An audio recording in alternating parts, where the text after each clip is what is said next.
13 versículos.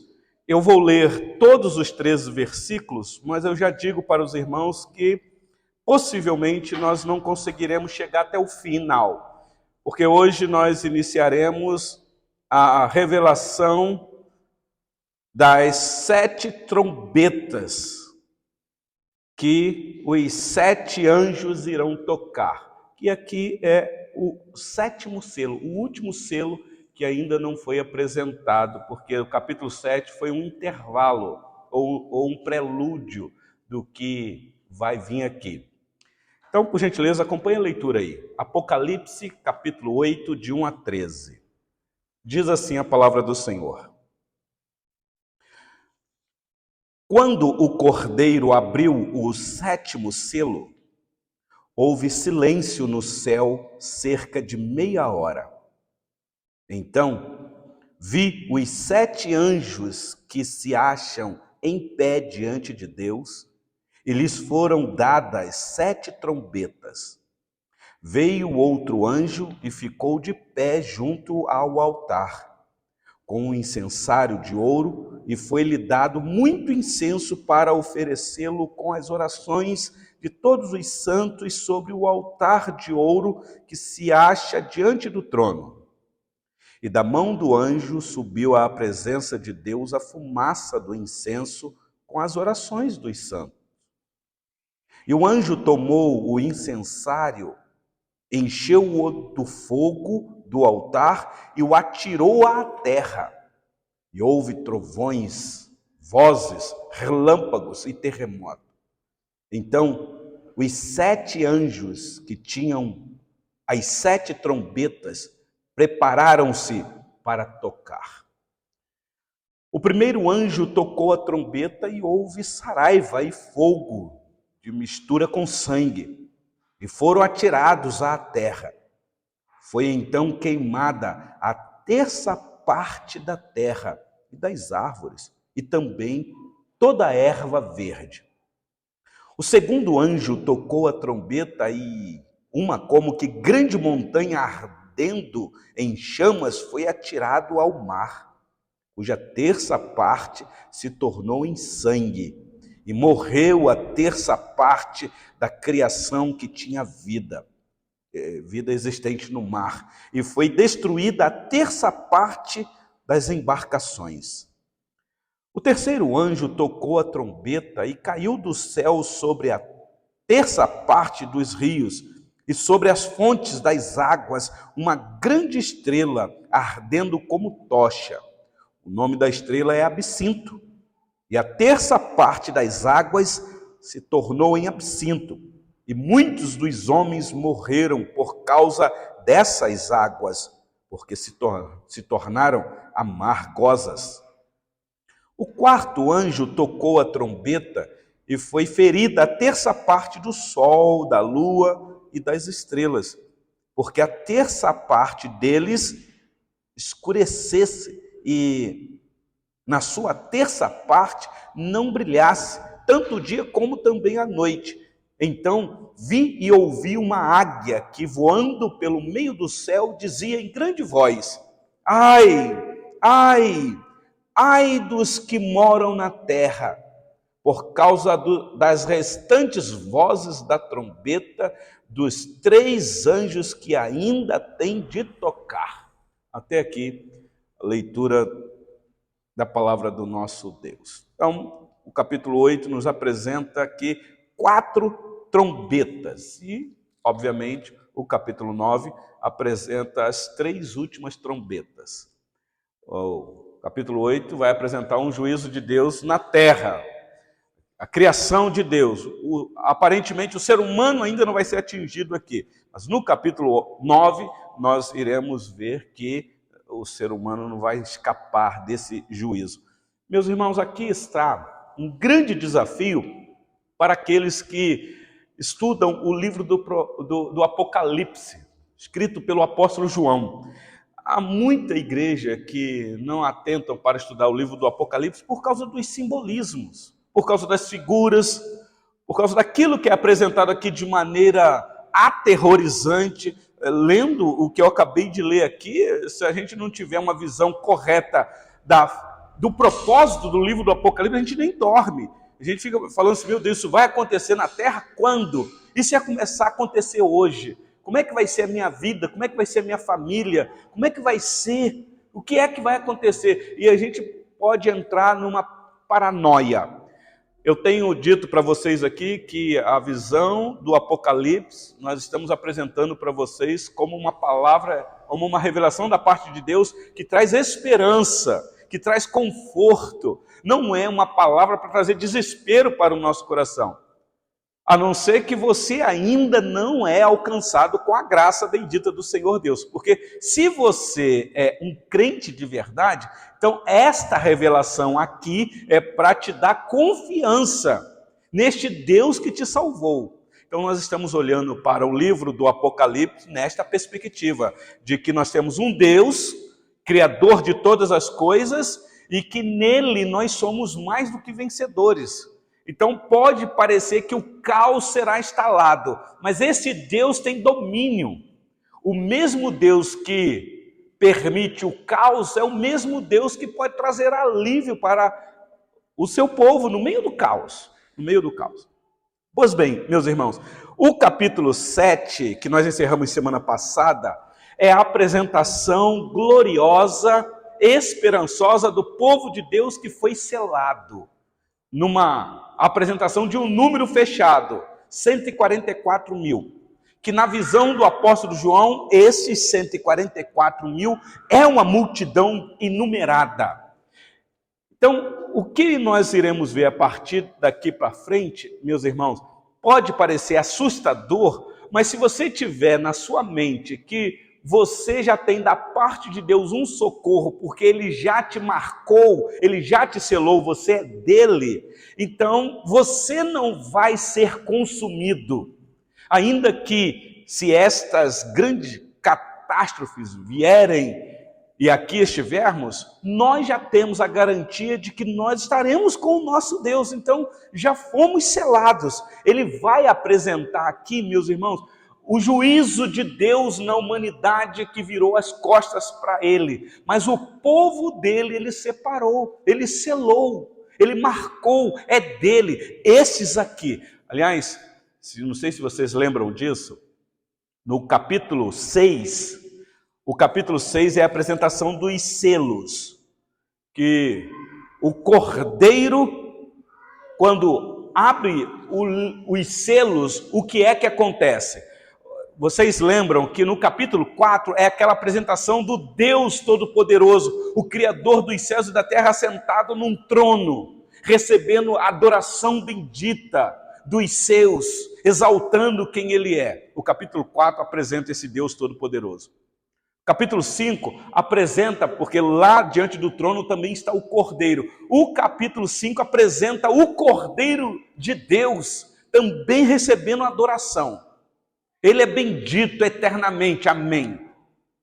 O capítulo 6 então mostra este que é digno de abrir o livro e desatar os selos. E quando ele vai soltando os selos, é a demonstração do que está acontecendo com a igreja. Então o capítulo 6 é mostrando a igreja sofredora, perseguida, a igreja que perde a sua liberdade, a igreja que ora entra no martírio, sofre demais. Aqueles que morreram injustamente, as suas almas clamando debaixo do altar por justiça. Então, os selos apontam exatamente para o sofrimento dos santos, mas mostrando que, aí é o último selo, aliás, o penúltimo, que Deus não irá deixar passar em branco esse sofrimento que a igreja passa, meus irmãos. Por quê? Porque a igreja é dele. A igreja é projeto dele. A igreja tem a ver com ele, não tem a ver com o ser humano. Então, alguém que persegue a igreja, alguém que maltrata a igreja, e quando eu estou falando de igreja, não estou falando de parede, eu estou falando de construção, eu não estou falando de um sistema, eu estou falando de pessoas.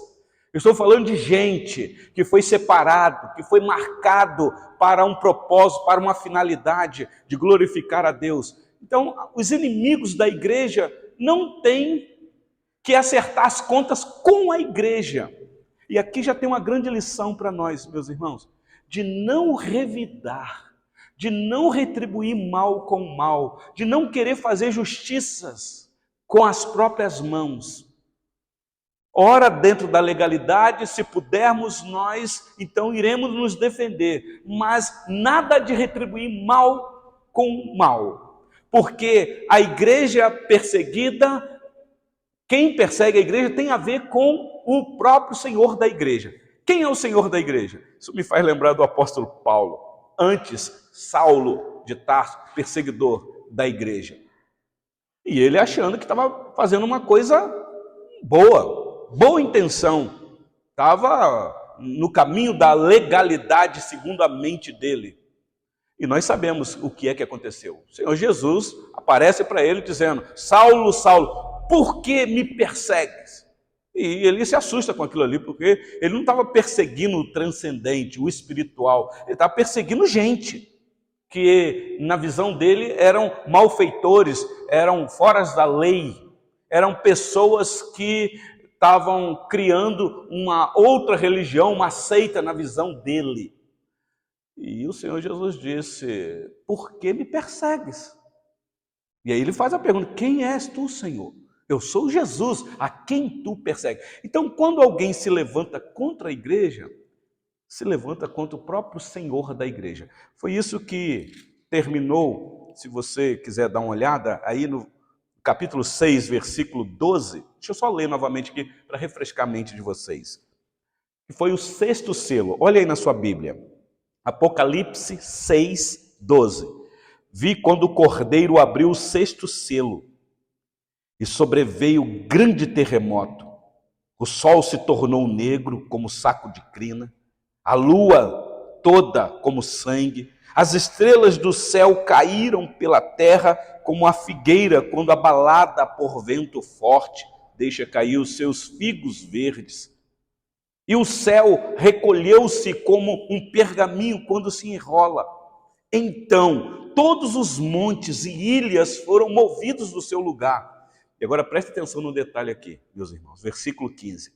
Os reis da terra, os grandes, os comandantes, os ricos, os poderosos e todo escravo e todo livre se esconderam nas cavernas e nos penhascos dos montes e disseram aos montes e aos rochedos: caí sobre nós e esconder-nos da face daquele que se assenta no trono, capítulo 4, e da ira do Cordeiro, capítulo 5, porque chegou o grande dia da ira deles.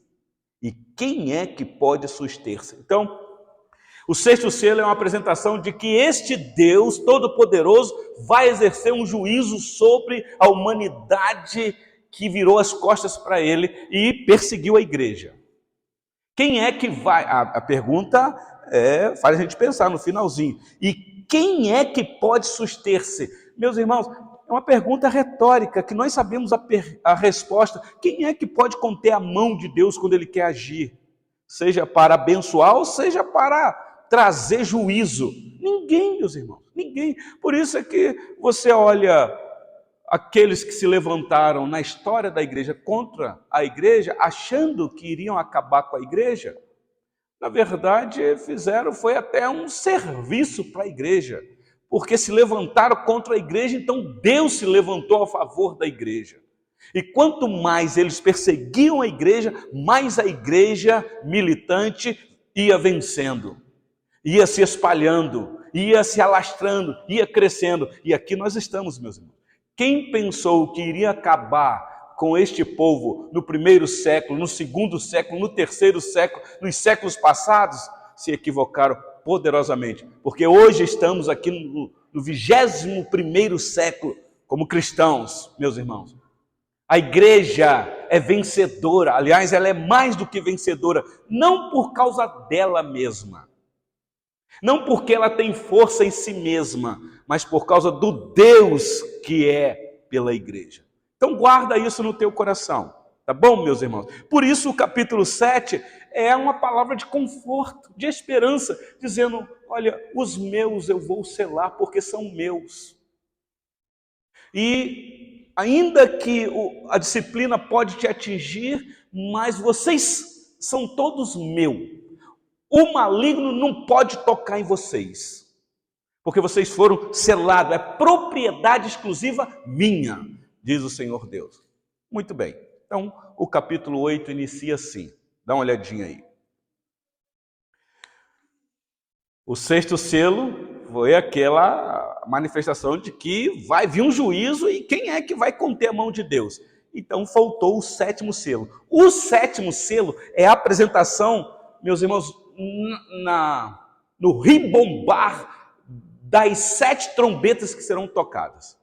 Então nós não estamos fazendo a leitura aqui de maneira cronológica, porque se você der uma olhadinha no sexto selo, parece que o mundo acabou, o juízo chegou, mas agora vai apresentar de uma nova perspectiva, trazendo mais informação de como isso vai acontecer. Não é que o mundo vai acabar várias vezes, meus irmãos.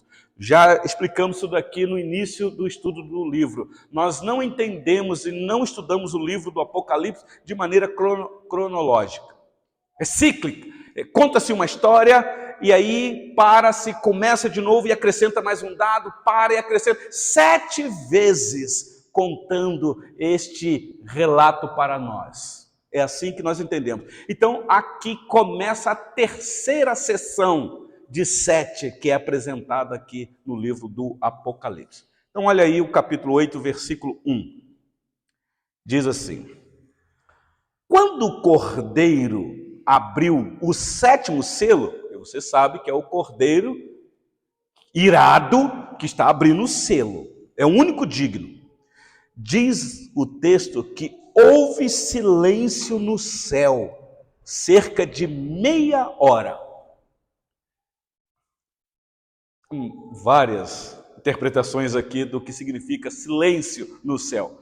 Aliás, domingo, no culto de adoração aqui, nós cantamos um louvor que retrata exatamente isso. Aquele plano perfeito do Senhor Deus, Jesus, o que veio executar o plano perfeito de Deus Pai. E o texto nos informa que o Cordeiro, quando abriu o 7º selo, como que dizendo, olha, o último selo, a expectativa é de que houve silêncio no céu. Por que silêncio no céu, meus irmãos? Vocês lembram que o capítulo 6 é apresentando o martírio da igreja. A igreja que sofre, que vai para o martírio orando. E orando até, meus irmãos, para abençoar os seus algozes, não amaldiçoando. E como entender este silêncio no céu, cerca de meia hora?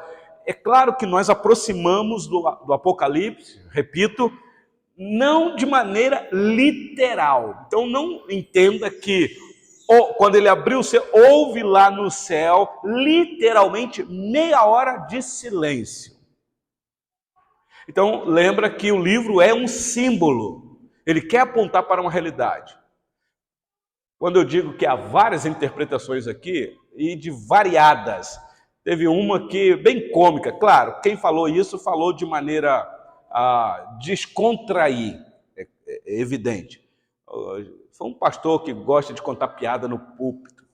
Ele disse que esse silêncio aqui, porque de meia hora, porque as mulheres ainda não tinham chegado lá no céu. Claro que não tem nada disso no texto. É uma brincadeira e uma bobagem falar isso. Coisa que as mulheres não conseguem ficar em silêncio. Claro que conseguem, nós sabemos disso. Mas o ponto aqui, meus irmãos, é o poder deste Deus que é soberano, de um Deus que está irado. Aqui não é, meus irmãos, o tempo da misericórdia. O tempo da misericórdia aqui já passou. Aqui é o tempo, meus irmãos, do juízo. A apresentação das trombetas vai mostrar o tempo de misericórdia. Mas aqui esse silêncio é como que dizendo, olha, chegou o grande dia, o momento. É como que cale-se diante dele toda a terra. É mais ou menos isso. Vocês devem lembrar que na nossa exposição aqui do livro do profeta Abacuque, quando nós concluímos o capítulo 2, quando o Senhor Deus está irado com a humanidade e também com o seu próprio povo, e mostrando que lá em Abacuque, o povo que ele vai trazer é um povo pagão, um povo idólatra, mas o povo dele também se tornaram idólatra, e algo que traz abominação aos olhos do Senhor Deus é a idolatria. Vocês devem lembrar aqui. E aí, então, por causa daquelas adorações a ídolos mudos, o juízo de Deus vai vir. E aí, então, Abacuque capítulo 2, versículo 20 diz: o Senhor está no seu santo templo. É como que dizendo, ele está sentado num alto e sublime trono para julgar. Então, cale-se diante dele toda a terra. É como que faça o silêncio, porque o que vai vir, vocês ficarão estupefatos. E é mais ou menos assim, meus irmãos. Vocês devem lembrar quando começa a chover e aí o céu fica tenebroso. Você olha assim e fala assim, meu Deus, vai cair uma grande tempestade. E aí dá aquela ventania, você fala, é chuva pesada. Aí de repente o vento dá uma cessada. Para.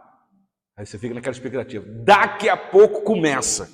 Cai até pedra de gelo. Uma tempestade, grandes catástrofes acontecem. É como que primeiro o silêncio, para depois então vir a ação. Meus irmãos, eu penso que é exatamente isso. É como que aquelas orações que subiram com incensos até a presença do Senhor Deus, e aqui nós já temos uma grande lição, meus irmãos. Deus não despreza as orações dos seus, até mesmo na hora da morte.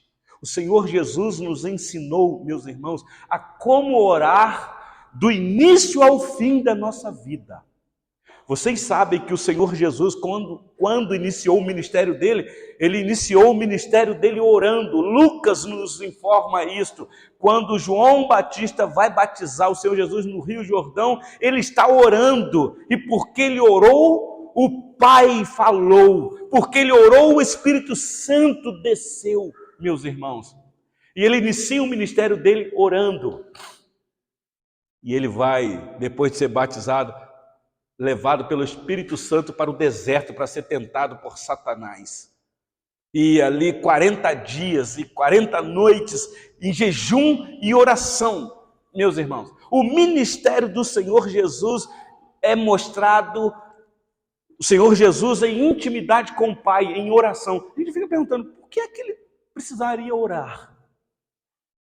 E vocês lembram que na noite da traição, ele instituindo a ceia, ele faz uma oração de consagração daqueles elementos, instituindo a ceia que nós repetimos toda vez que estamos reunidos aqui em adoração, em culto ao Senhor. Mas vocês também lembram que quando ele é preso, sentenciado à morte, crucificado, assim que ele é erguido naquele madeiro, ele não para de orar, como que no finalzinho da vida dele, ele ora. E aí nós temos aquelas 7 expressões de oração do Senhor Jesus na cruz. E a última, Pai, nas tuas mãos entrego o meu espírito. E vocês sabem que Mateus nos informa que quando ele morre, é como que há uma expectativa de um juízo para vir. Porque houve trevas, de repente terremotos, de repente o povo daquela época ficou assustado. Mateus nos informa que nos terremotos pessoas ressuscitaram. É assustador. Mas mostrando, meus irmãos, quem é este Deus? Deus Todo-Poderoso. Então, nós temos aqui esta informação de que quando ele abre o 7º selo, houve silêncio no céu cerca de meia hora, um tempo curto. Porque o que vai vir aqui, meus irmãos, é para preparar o coração. Por gentileza, abra sua Bíblia no livro de Sofonias. Talvez você vai ter dificuldade aí, mas se você que tem acompanhado a exposição de Abacuque e estiver lá, Abre aí, tá logo em seguida de Abacuque. Se você tiver o celular, então facilitou. Sofonias capítulo 2, capítulo 1. Abre aí rapidinho.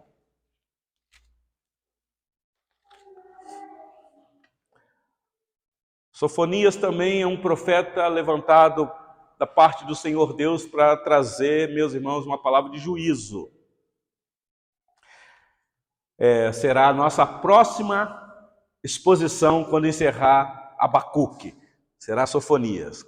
3 capítulos apenas. Mas olha o versículo 7 do capítulo 1, meus irmãos. O título aqui na minha Bíblia está O Dia da Ira do Senhor. O profeta já começa o livro dele assim, né? Olha só o versículo 7. Cala-te diante do Senhor Deus, porque o dia do Senhor está perto, pois o Senhor preparou o sacrifício e santificou os seus convidados. Olha que expressão bonita. Os seres humanos criados à imagem e semelhança de Deus não são deuses pequenos, eles são criaturas. Diante deste Deus Todo-Poderoso, nós devemos, meus irmãos, emudecer, calar diante dele. Para a igreja é uma atitude de santa reverência, de respeito, de temor. Não é eu pensar que porque eu estou na presença dele e onde o Espírito está, eu tenho liberdade para fazer o que eu quero, usando até texto fora de contexto. Meus irmãos, a presença do Senhor é presença santa. Não há um registro de servos do Senhor, aqui nos tempos bíblicos, que contemplaram um pouco mais da presença do Senhor de perto, que não caíram, que não se prostraram, que não ficaram mudos, não conseguiram nem falar. Dá uma olhadinha nos registros, meus irmãos. Então nós temos aqui o dia da ira, vai ser um dia, meus irmãos, de expectativa de que a humanidade não vai ter o que falar. Lá no céu, aquela expectativa de silêncio. Aí para frente de Sofonias, se você estiver com a sua Bíblia aberta, abre por gentileza em Zacarias. Obrigado, meu irmão.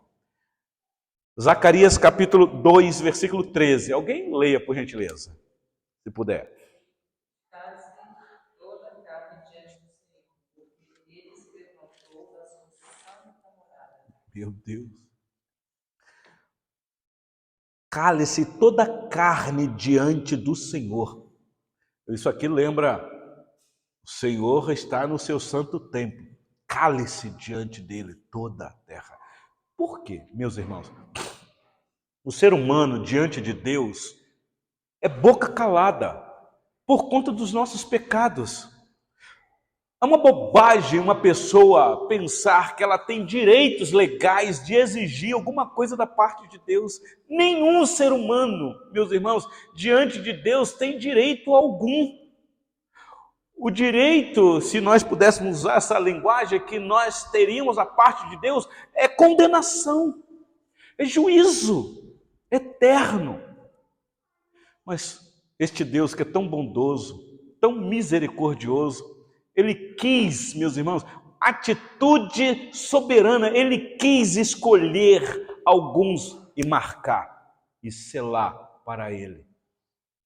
E nós sabemos que este selo, meus irmãos, é o próprio Espírito Santo atuando em nossas vidas. É impossível uma pessoa dizer que é cristã de verdade se ela não tem o Espírito Santo. Você nem crente pode dizer que é.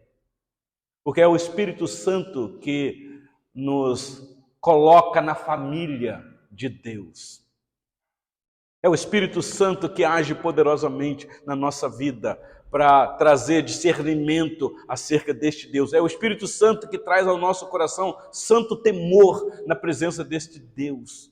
Então, o capítulo 7 nos mostrou essa grandeza de amor, meus irmãos. Que amor é este? Um amor incondicional, um amor que ele não viu em nós nada que era amável para nos amar. Então aqui no capítulo 8, volta o texto, nós temos até o versículo 6 esta apresentação. Por isso, ele continua. Olha aí na sua Bíblia, voltando para Apocalipse 8. Depois que ele nos informou que quando o Cordeiro abriu o 7º selo, houve silêncio no céu por meia hora. Então vi os 7 anjos que se acham em pé diante de Deus, e lhes foram dadas 7 trombetas. Vocês sabem que a trombeta é para anunciar, é um prenúncio de um juízo, de batalha. Meus irmãos, nós estamos falando aqui de um Deus que é apresentado nas Escrituras como Senhor dos Exércitos. Ele é aquele que tem um comando e é ele que dá ordem para os seus comandados. Trombeta é para dizer que alguma coisa vai acontecer. E diz o texto que esses que estavam preparados para tocar a trombeta se acham em pé diante de Deus. Em pé significa a disposição ao serviço. É alguém que está preparado para uma ordem imediata, alguém vigilante, como atalaias, atento a tudo. O versículo 3 nos informa que veio outro anjo e ficou de pé junto ao altar. Imagina a cena aqui. Vocês devem lembrar que no capítulo 7 é aquela apresentação dos 4 anjos nos 4 cantos da terra que estão segurando o vento para causar dano na terra. E de repente um anjo sobe do nascente do sol dizendo: espera lá, não danifiqueis a terra ainda, porque Deus ainda tem algo a realizar, que é o selar os seus. Só que agora aqui, meus irmãos, a informação que nós temos é que veio outro anjo, além desses 7, que estão preparados de pé para trocar as trombetas, junto ao altar, com um incensário de ouro. Um judeu que pegou isso daqui no 1º século e leu incensário, o que significa isso aqui? Qual o objetivo de um incensário? Especialmente de ouro. Talvez muitos aqui lembrariam do que havia, os utensílios que haviam dentro do templo. O porquê os utensílios de ouro. Ouro aponta para o quê, meus irmãos? Então, com incensário de ouro, e foi-lhe dado muito incenso para oferecê-los com as orações de todos os santos sobre o altar de ouro, que se acha diante do trono. Meus irmãos, a informação que nós temos aqui é uma informação que, se você atentar, a sua vida de oração vai mudar a partir de hoje. Nós estamos vivendo numa era, meus irmãos, que o secularismo moderno da nossa época faz com que nós não tiremos tempo para orar. Eu lamento dizer isso, meus irmãos. Nós somos cristãos do século 21 que menos oramos na história da igreja. Dá uma lida antes, meus irmãos. Quantos homens e mulheres piedosas de vida de oração? Conta-se o relato da vida piedosa de John Wesley, que era um homem de oração, um homem que tinha intimidade com o Senhor Deus. Há aqueles que até hoje visitam a casa de John Wesley. Está lá, virou um lugar de visitação, não um museu, mas um lugar de visitação. E dizem, quem vai lá visitar na casa dele, que o local mais esperado para se visitar é o quarto de John Wesley. Porque a informação que tem que ele era um homem tanto de oração, ele orava de joelhos, como que prostrado diante do Senhor. E no quarto dele, dizem que lá ficou as marcas dos 2 joelhos de John Wesley. Um homem de oração.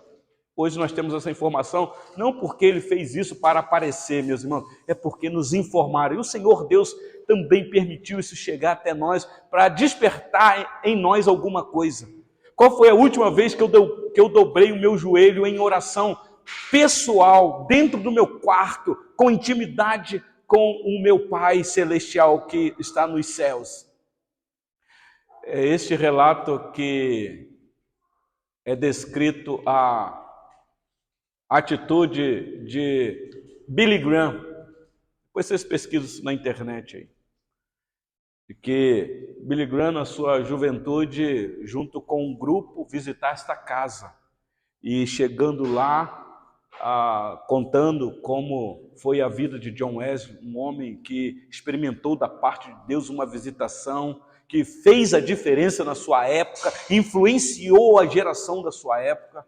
E esse jovenzinho, então, ajoelhado no mesmo local onde John Wesley orava, pedindo ao Senhor Deus, dizendo: faça de novo, Senhor, faça de novo, Senhor, faça de novo, Senhor. Como que dizendo: Senhor, se o Senhor quiser, o Senhor pode me usar, eis-me aqui. Meus irmãos, leia um pouco mais a biografia de Billy Graham, um evangelista que marcou a América no século passado.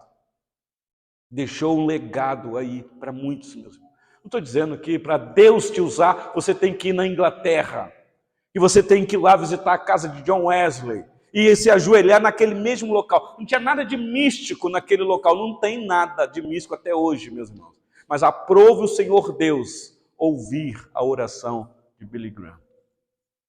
E Billy Graham é um homem comum, como qualquer um de nós, meus irmãos.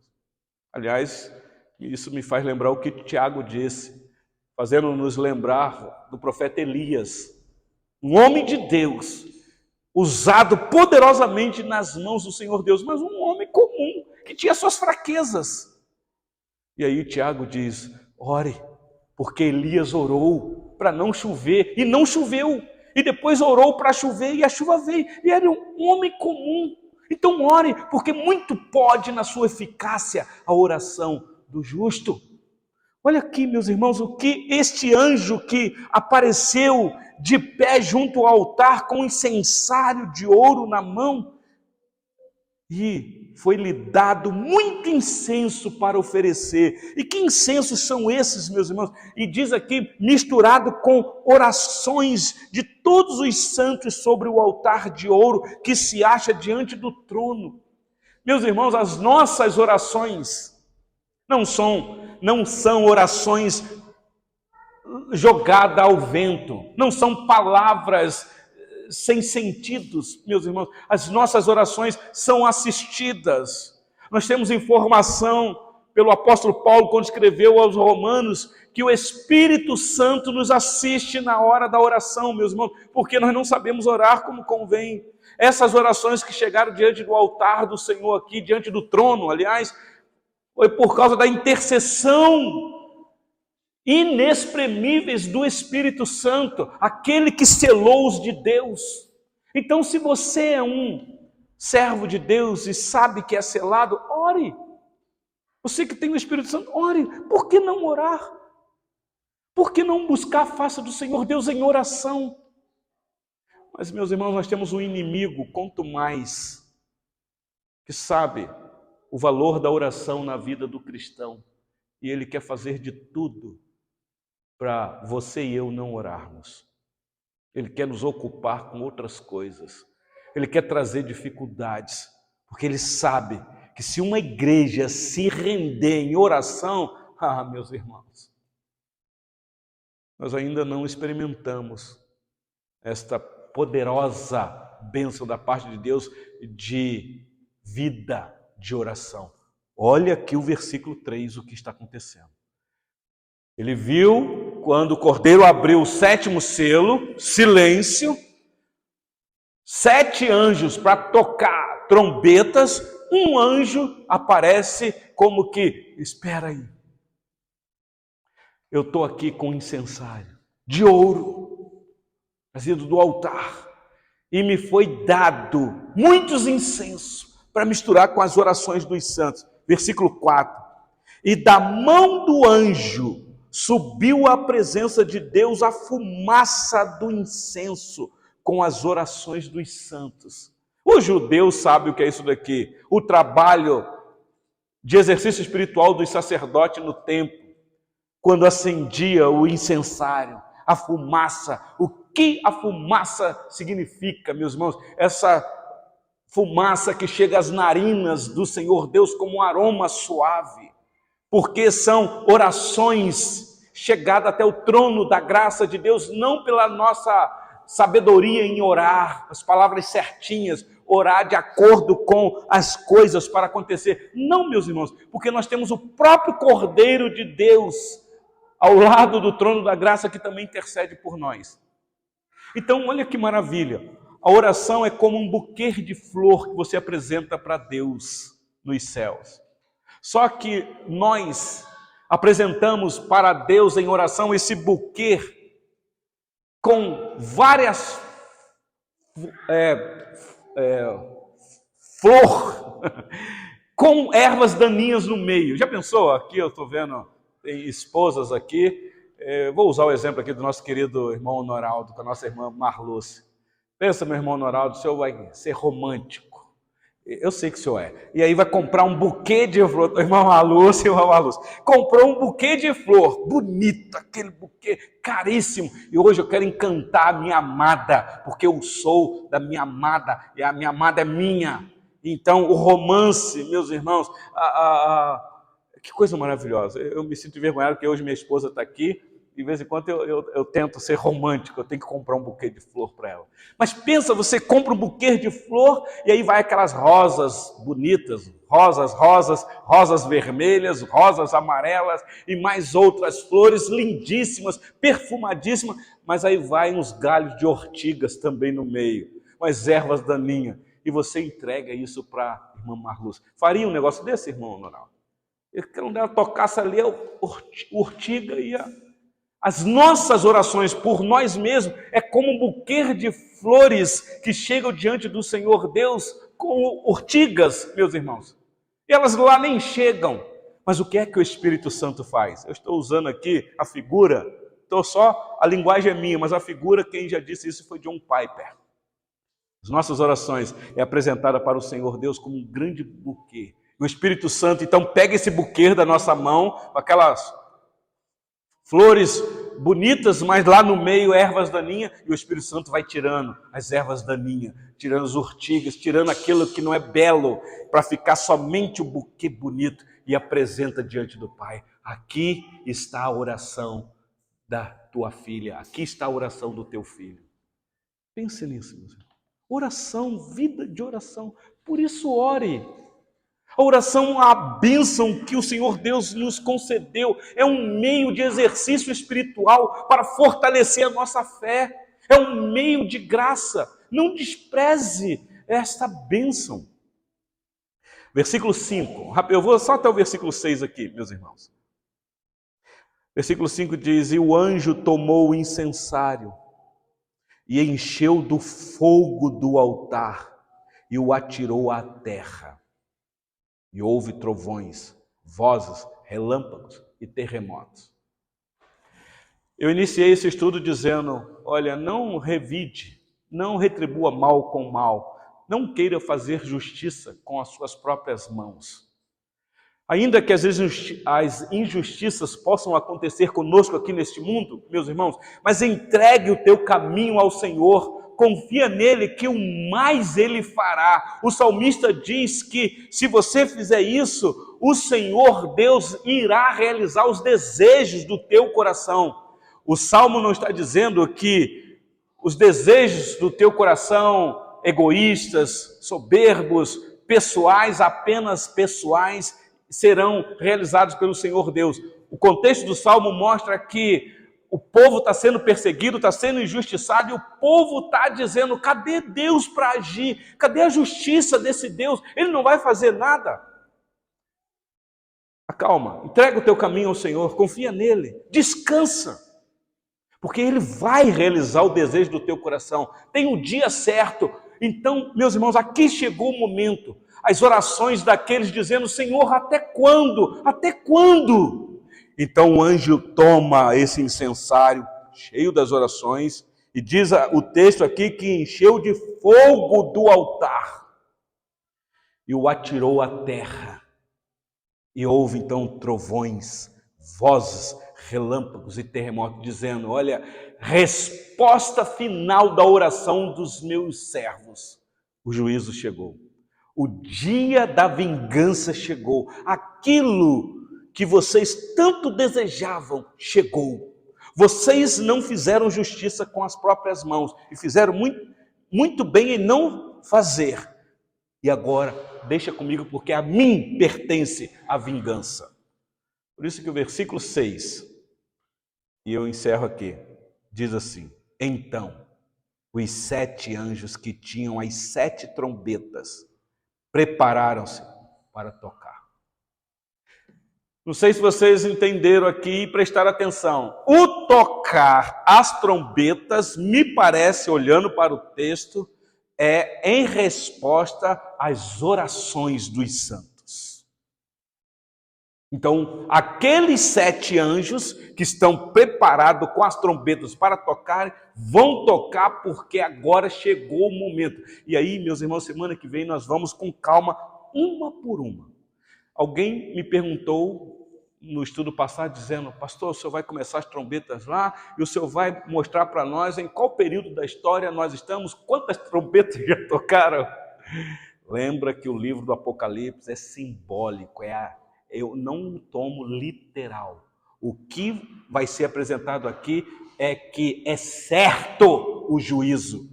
Este mundo será visitado por Deus, meus irmãos, de uma forma assustadora, porque tudo é dele. De vez em quando, a gente vê por aí lampejos desta ira. Vou repetir o que eu já disse antes. Eu sei que muitos humanistas vão dizer: não, o que está acontecendo é um fenômeno natural. Os grandes incêndios, os terremotos, como é que chama? Vulcões quando explode mesmo, né? Jogando as suas larvas para fora e cobrindo cidades inteiras, fazendo pessoas mudarem de rumo. Quando há tempestades, meus irmãos, eu sei que há uma resposta humana para isso. Mas nós que somos cristãos e que sabemos que nós temos um Deus soberano, meus irmãos, nada, absolutamente nada acontece no mundo criado desse Deus que ele não esteja por detrás no comando. É por isso que nós entramos em crise sobre o mal, sobre as injustiças, sobre a maldade que um ser humano faz com o outro. Como eu vindo conversando com minha filha, ela me relatando que aqui na cidade de Betim houve um óbito de uma criança aí e a suspeita é que a criança foi abusada. Uma coisa terrível. E a gente faz a pergunta: Senhor Deus, uma criança, quem é que irá defender estes indefesos? Acalma, calma, me busque enquanto se pode achar, me invoque enquanto eu estou perto, clama a mim.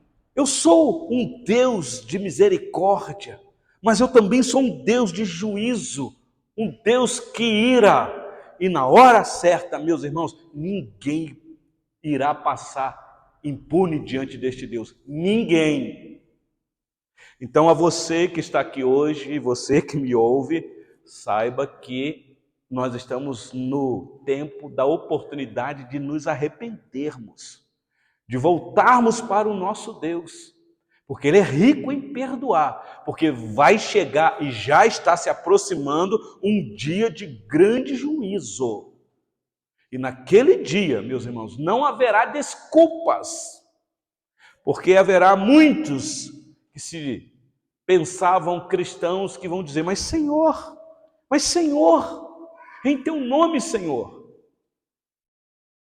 eu nunca vos escolhi, eu não vos conheço, apartai-vos de mim.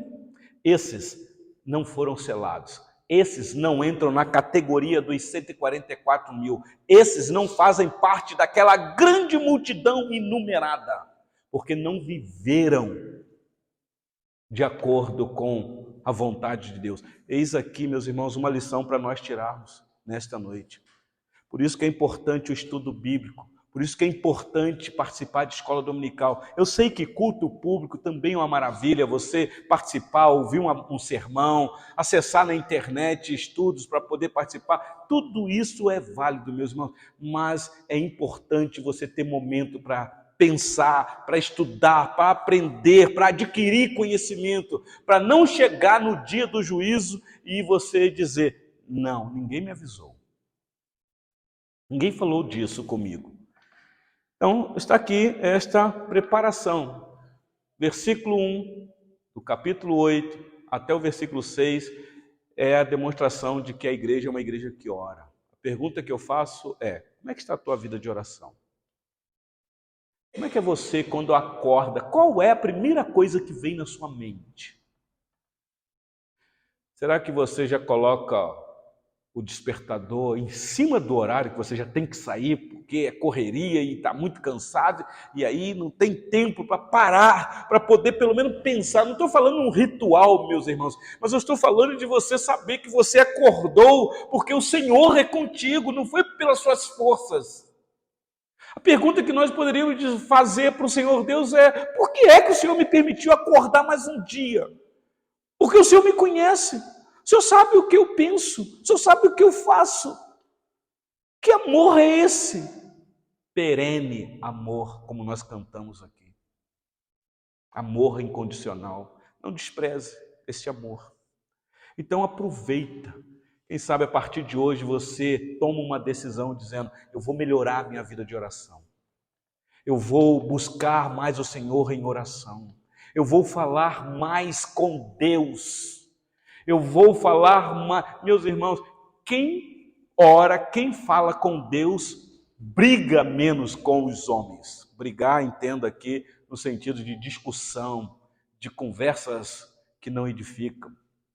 Pare e pense. Reforce a sua vida de oração para ver se você vai ter tempo para querer discutir com alguém. Você vai ter palavra de vida para abençoar quem tenta acabar com você. Essa é a vida do cristão, meus irmãos. Bem-aventurados são esses. Então, que Deus em Cristo assim nos abençoa. Para termos da parte de Deus esta promessa cumprida de ter nossas orações junto ao trono da graça. Que Ele assim então nos abençoe, meus irmãos.